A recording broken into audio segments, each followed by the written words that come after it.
जय हिंद मेरे प्यारे बच्चों, आपके अपने YouTube channel Shri competition classes में स्वागत है। आशा करता हूं आप सब अच्छे होंगे, तंदुरुस्त होंगे, अच्छे से पढ़ाई कर रहे होंगे। बेटा चलो आज ही क्लास स्टार्ट करते हैं। बेटा आज के आपका बहुत इंपॉर्टेंट चैप्टर है जो है जैन धर्म का इतिहास। जैन धर्म का इतिहास, जो जैन धर्म से आपके हर एक वनडे एग्जाम में प्रश्न पूछे जाते हैं, जो आपके हर एग्जाम में आते हैं। ठीक है बेटा, चलो आज की क्लास स्टार्ट करते हैं। जैन धर्म का इतिहास, तीर्थकर महावीर स्वामी का जीवन, प्रमुख सिद्धांत इसमें क्या क्या है, जैन संगतियां और सांस्कृतिक विरासत, इसमें ये चीजें थे। ठीक है बेटा, चलो आगे। तीर्थकर कौन थे? जैन धर्म 24 तीर्थकर की शिक्षाओं पर आधारित है। 24 तीर्थकर की शिक्षा पर आधारित है। तीर्थकर का अर्थ है जो संसार रूपी सागर से पार लगने वाला, तीर्थ की रचना करने वाला। ठीक है ना। वे आत्म ज्ञान कैवल्य, इसके आत्मज्ञान का मतलब है कैवल्य प्राप्त करते हैं और दूसरे को मोक्ष का मार्ग दिखाते हैं। ठीक है, चलो आगे।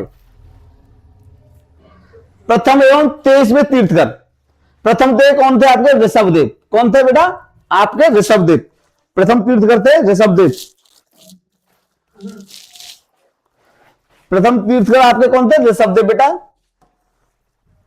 प्रथम तीर्थकर एवं संस्थापक, ये ही जैन धर्म के संस्थापक थे। कौन? ऋषभदेव। और ये ही आपके प्रथम तीर्थकर थे। ठीक। और 23 में थे पार्श्वनाथ। 23 में तीर्थकर महावीर स्वामी से 250 वर्ष पूर्व हुए। कब, कितने साल पीछे हुए? 250 वर्ष ईसा पूर्व में हुए थे। चातुर्याम धर्म, एक चातुर्याम धर्म, इन्होंने चातुर्याम धर्म दिया। जिन्होंने ही चातुर्याम धर्म दिया, इन्होंने ही चातुर्याम धर्म दिया। अहिंसा, हिंसा न करने वाला, अहिंसा को कहते हैं हिंसा न करने वाला। सत्य असत्य, चोरी न करने वाला। सत्य और असत्य मतलब है चोरी न करने वाला। और अपरग्रह, संपत्ति न रखने वाला, इन्होंने ये दिया था वचन। ठीक है ना, अपरग्रह। ठीक बेटा, चलो आगे। महावीर स्वामी 24वें और अंतिम तीर्थकर कौन थे? जैन धर्म के 24वें और अंतिम तीर्थकर कौन थे? महावीर स्वामी। कौन थे बेटा? महावीर स्वामी। जैन धर्म के 24वें और अंतिम तीर्थकर, जिन्होंने जैन धर्म का वास्तविक संस्थापक माना जाता है। किसको? महावीर स्वामी को वास्तविक संस्थापक माना जाता है। इन्होंने जैन सिद्धांतों को व्यवस्थित और अंतिम रूप दिया। व्यवस्थित और अंतिम रूप दिया। ठीक है ना, इन्होंने जैन धर्म को, सिद्धांत को व्यवस्थित और अंतिम रूप दिया। किसने? महावीर स्वामी जी ने। ये कौन से तीर्थकर थे? आपके 24 में अंतिम तीर्थकर थे। प्रारंभ जीवन इनका वर्धमान, इनका नाम था वर्धमान। जन्म 540 ईसा पूर्व में हुआ था। इनका कहां हुआ था? कुंडलग्राम वैशाली में। कहां हुआ था? कुंडलग्राम वैशाली में हुआ था इनका जन्म। बचपन का नाम था वर्धमान। बचपन का नाम वर्धमान था। पिता सिद्धार्थ था। इनके पिता जी का नाम था सिद्धार्थ, जो ज्ञात्रक कुल के राजा थे। किसके थे? ज्ञात्रक कुल के राजा थे। कौन? पिता सिद्धार्थ। इनकी माता का नाम त्रिशला था। किनकी?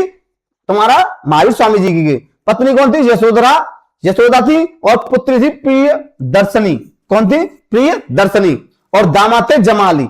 इनकी पुत्री ये थी और उनके मतलब पति जमाली, उनके दामाद जमाली थे। ठीक, चलो आगे। और आगे सत्य की खोज और गृह त्याग, इन्होंने सत्य की खोज और गृह त्याग करना प्रारंभ किया। 30 वर्ष की आयु में माता पिता की मृत्यु के पश्चात, 30 वर्ष की आयु हो गई ना, उसके बाद माता पिता की मृत्यु के पश्चात अपने बड़े भाई नंदीवर्धन से अनुमति लेकर गृह त्याग किया। मतलब घर का गृह त्याग कर दिया इन्होंने। अपने बड़े भाई नंदीवर्धन से आज्ञा लेने के बाद। ठीक। ज्ञान की तलाश में 12 वर्ष तक की कठोर तपस्या की। मतलब लगा लो 30 वर्ष की आयु हो चुकी है, उसके बाद 12 वर्ष तक कठोर तपस्या की। किसने? आपके महावीर स्वामी जी ने। ठीक है ना, 12 वर्ष तक कठोर तपस्या की और मार्ग चुना। ठीक है ना, इनको पता पड़ेगा कुछ नहीं है जीवन में। अब आगे बताते हैं कैवल्य, सर्वोच्च ज्ञान की प्राप्ति। मतलब इनको कैवल्य इसे ही कहते हैं, सर्वोच्च ज्ञान की प्राप्ति, कैवल्य को ही। ठीक है ना। 12 वर्ष की तपस्या के बाद जम्बिक ग्राम के समीप ऋजुपालिका नदी के तट पर साल वृक्ष के नीचे ज्ञान की प्राप्ति हुई। किसको? महावीर स्वामी जी को। ठीक है, इस परम ज्ञान को कैवल्य कहा जाता है। इनका जो ज्ञान प्राप्त हुआ उसको क्या नाम दिया गया है? कैवल्य नाम दिया गया बेटा। क्या? कैवल्य। ठीक। इनके बाद में महावीर महान नायक, जिन विजेता, मतलब महावीर यानी महानायक, और जिनको ही विजेता कहते हैं, अर्थ को पूज्य कहते हैं, और निर्गंध को बंधहीन कहलाते हैं। ठीक है ना, चलो आगे। पंच महाव्रत, इनके 5 महाव्रत थे। कौन थे? आचरण के 5 नियम। अहिंसा न करना, इनका ज्ञान था अहिंसा मत करो, जो हिंसा न करने वाला। ठीक है। दूसरा सत्य, सदा सत्य बोलने वाला। क्या? सदा सत्य बोलने वाला। दूसरा था सत्य, जो सदा सत्य बोले। पहला था अहिंसा, हिंसा न करने वाला। दूसरा सत्य, जो सदा सत्य बोलने वाला। और तीसरा असत्य, असत्य मतलब चोरी न करने वाला, जो चोरी न करने वाला। अपर ग्रह, अपर ग्रह का मतलब था संपत्ति न रखना, जो संपत्ति को ठुकरा चुका हो। इनके 5 ये थे नियम थे, महाव्रत थे इनके। ठीक, चलो आगे। त्रिरत्न, इनके त्रिरत्न, मोक्ष का मार्ग, सम्यक ज्ञान। इनके 3 रत्न थे। कौन थे? सम्यक ज्ञान, जो जैन सिद्धांत का वास्तविक और पूर्ण ज्ञान है, जो जैन सिद्धांतों का वास्तविक और पूर्ण ज्ञान है। एक था सम्यक दर्शन, एक सम्यक दर्शन था जो तीर्थकरों और उनके उपदेशों में पूर्ण विश्वास रखता हो, जो तीर्थकर और उनके उपदेशों में पूर्ण मतलब विश्वास रखता हो। एक सम्यक दर्शन, सम्यक ज्ञान और सम्यक आचरण। एक क्या था? सम्यक आचरण, जो अच्छे कर्मों को अपनाना और बुरे कर्मों को त्यागना। अच्छे कर्मों को अपनाना और बुरे कर्मों को त्यागना, इनके 3 रत्न थे, त्रिरत्न। ये आपके एग्जाम में बार बार पूछे जाते हैं बेटा। ठीक है ना। महान विभाजन का कारण, इनके महाविभाजन का कारण क्या था? महावीर के निर्माण के बाद मौर्य काल में मगध में 12 वर्षों का भीषण काल पड़ा। जो महावीर स्वामी जी उनके वो चल रहा था, उस काम मौर्य काल में 12 साल में बहुत बड़ा भीषण अकाल पड़ा। भद्रबाहु अपने अनुयायियों चंद्रगुप्त मौर्य सहित के साथ दक्षिण भारत कर्नाटक चले गए। कहां चले गए? कर्नाटक चले गए। स्थूलभद्र अपने अनुयायियों के साथ मगध में ही रुक गए। 10 भौगोलिक अलगम, और ये थोड़ा कट रहा है, इसे अगले बार में देखेंगे स्लाइड में। ठीक, चलो आगे। श्वेतांबर बनाम दिगंबर, मतलब जिनके 2 वस्त्र धारण करने वाले, एक श्वेतांबर था, एक था दिगंबर, जो प्रमुख अंतर है। श्वेतांबर का मतलब है नेत्र स्थूलभद्र। ये किसने दिया था? स्थूलभद्र ने। सफेद वस्त्र धारण करने वाला श्वेतांबर। कौन था? सफेद वस्त्र धारण करने वाला श्वेतांबर। मानते हैं कि महिलाओं को मोक्ष मिल सकता था, मतलब जो इस मतलब अपने इनको धारण कर लिया सफेद वस्त्रों को, तो उन्हें मोक्ष धारण मिल जाता था। महावीर स्वामी को विवाहित मानते थे, महावीर स्वामी को विवाहित मानते थे। दिगंबर नेतृत्व भद्रभाव ने, ये स्थूलभद्र ने दिया था श्वेतांबर, और दिगंबर दिया था आपका भद्रभाव ने। किसने? भद्रभाव ने।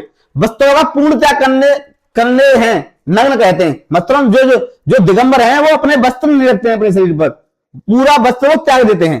ठीक, मानते हैं कि महिलाओं को सीधे मोक्ष नहीं मिल सकता। ये मानते थे कि महिला को सीधा मोक्ष नहीं मिल सकता था, और ये मानते थे कि महिला को मोक्ष मिल सकता है। कौन? श्वेतांबर वाले मानते थे महिला को मोक्ष मिल सकता है, और दिगंबर वाले मानते थे महिला को सीधा मोक्ष नहीं मिल सकता है। महावीर स्वामी को अविवाहित मानते थे, ये दिगंबर मानते थे अविवाहित हैं, और ये मानते थे श्वेतांबर ये विवाहित हैं। ठीक, चलो आगे। जैन संगतियां, ज्ञान का संकलन, मतलब जैन कौन कौन संगति कहां हुई थी? प्रथम संगति हुई थी समय 300 ईसा पूर्व में। 300 ईसा पूर्व में स्थान था पाटलिपुत्र। अध्यक्ष कौन थे? स्थूलभद्र। कौन थे? स्थूलभद्र। फिर उसके बाद द्वितीय संगति कब हुई? समय था 6वीं शताब्दी 500 ईस्वी में, 512 ईस्वी में। स्थान बल्लभी गुजरात में। अब कहां पर? ये बल्लभी है गुजरात में। अध्यक्ष क्षमा श्रमण, ठीक है ना, इनके अध्यक्ष थे दूसरी संगति के। पहले तो कौन थे आपके अध्यक्ष? स्थूलभद्र। दूसरे में क्षमा श्रमण। ये आपके डायरेक्ट एग्जाम में पूछ लिए जाते बेटा। ठीक, चलो आगे।